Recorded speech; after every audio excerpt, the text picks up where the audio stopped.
Welcome back into the GSMC Sports Podcast for our final segment of the day, where we are going to be previewing the upcoming season for the Atlanta Falcons. And obviously the Falcons headed into a little bit of a new era here. Last year, they fully understood that the Arthur Smith experiment was not working of him as a head coach.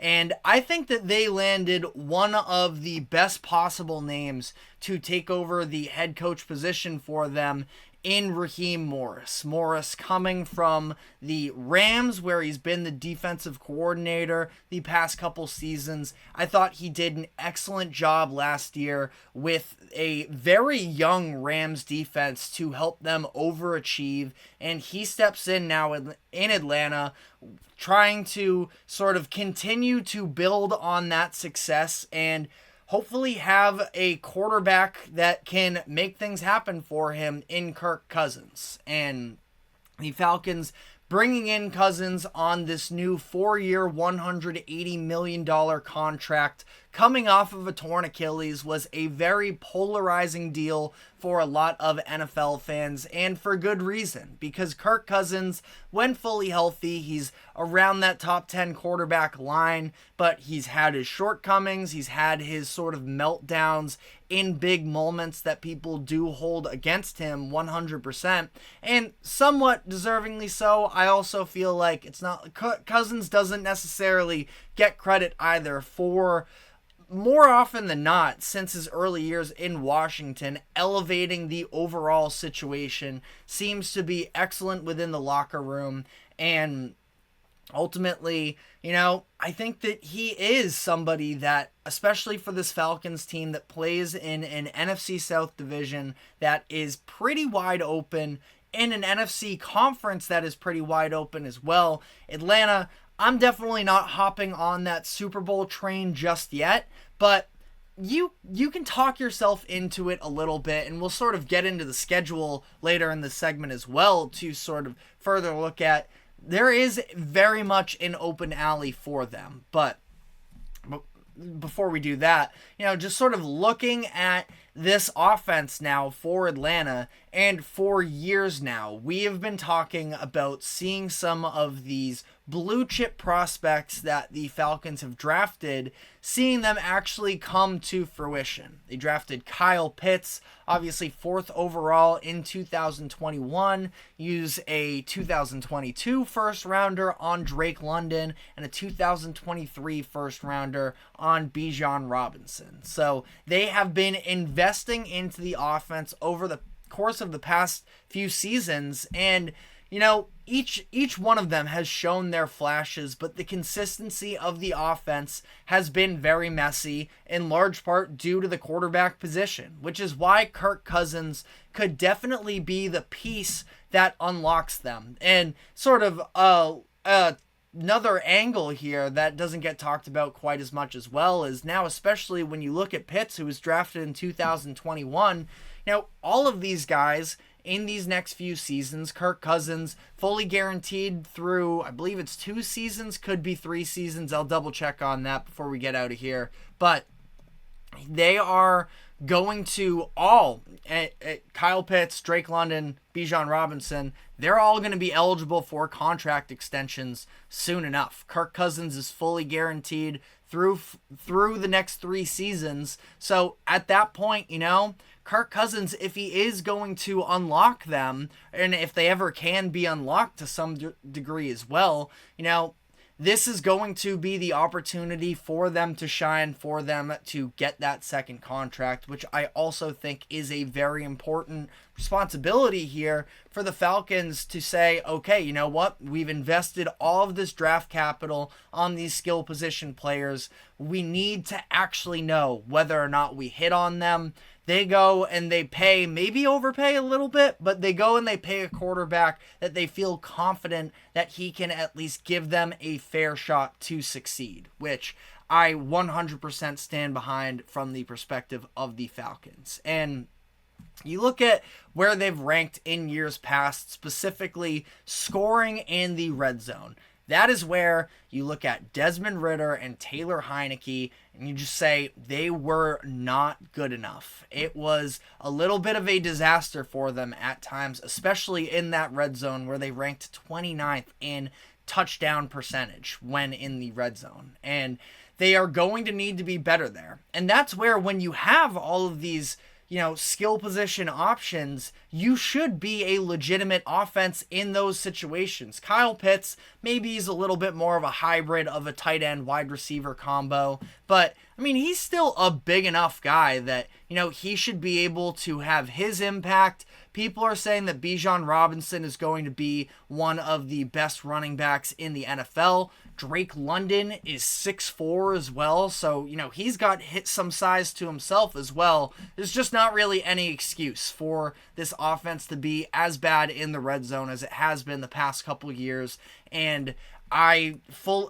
maybe not fully, but I'd say, a good 75 at least % of that blame is on the quarterback position. Also Arthur Smith as well from a play calling perspective. But, outside of that, I think it's a good offense. I don't love their offensive line. Now, they just reworked out a new deal as well with Chris Lindstrom, their Pro Bowl guard. So that's a nice deal to sort of iron out headed into the season. But overall, I do think that this is, I'd say, a subpar offensive line.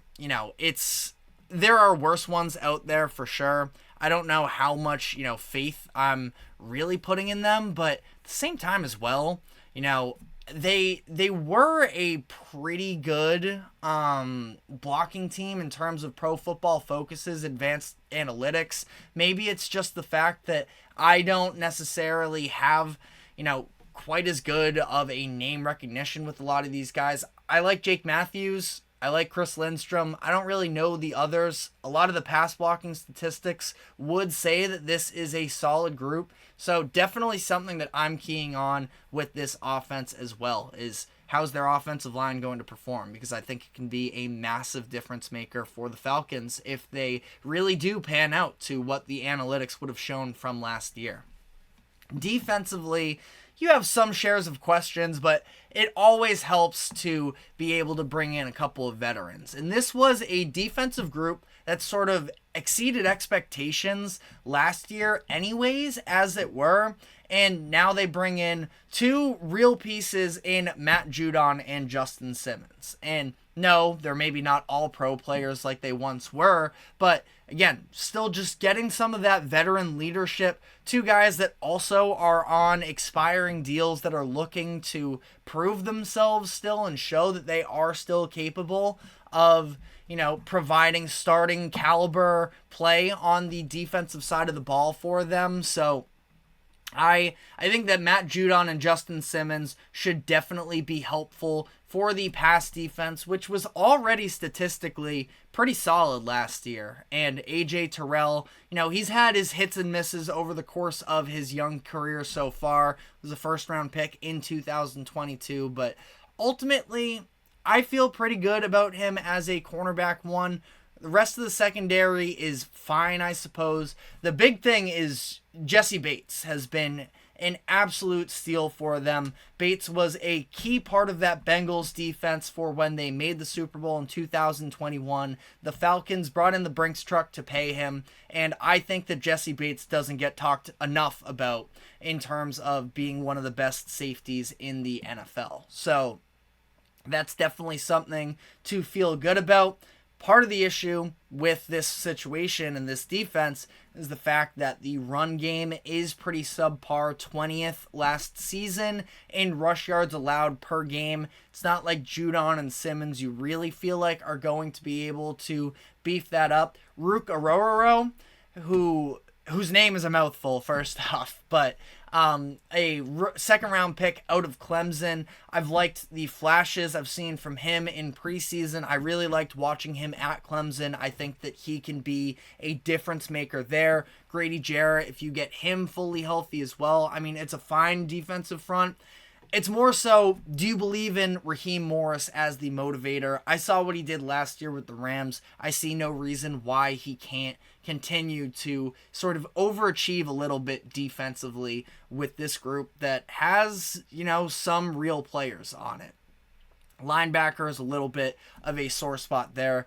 J.D. Bertrand, though, another rookie that I would definitely keep my eyes on as well.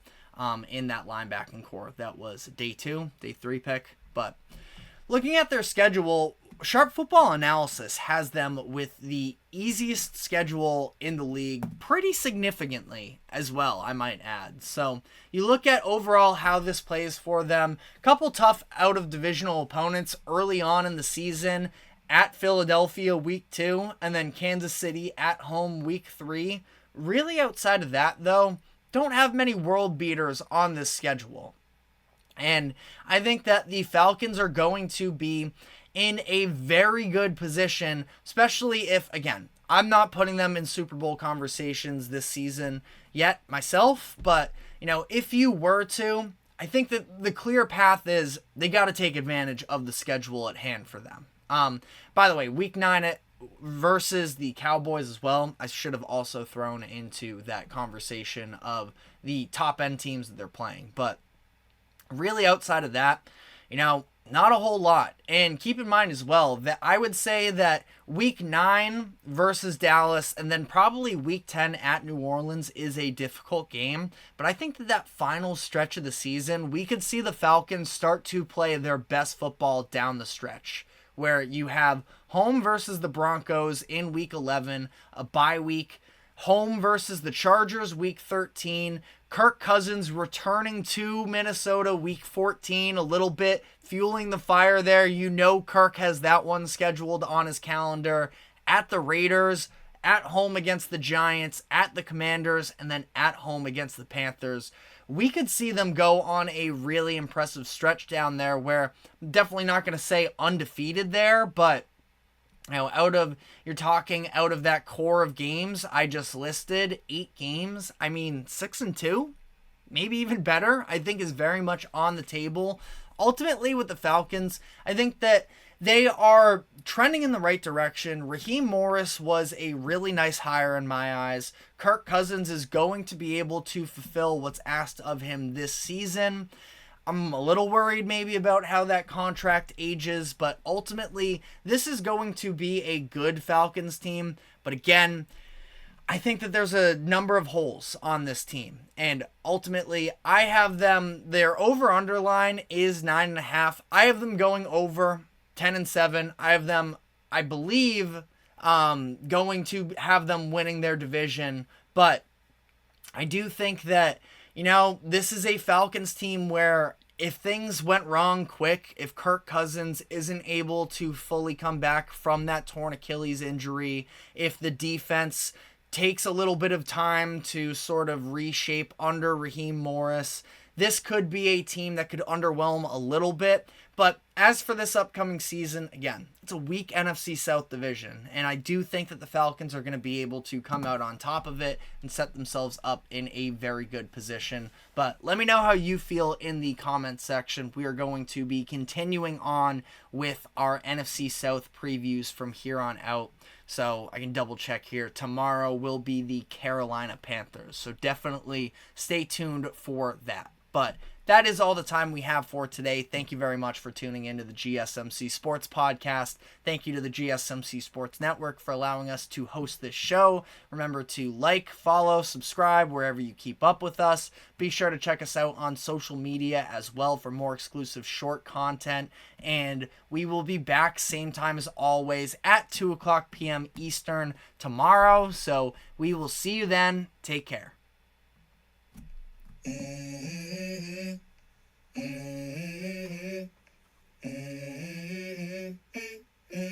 Let's go. I wake up to a little bit of drool on my pillow, feel like it's gonna be a bad day. Yeah, I'm tired of shit, and the coffee ain't hit.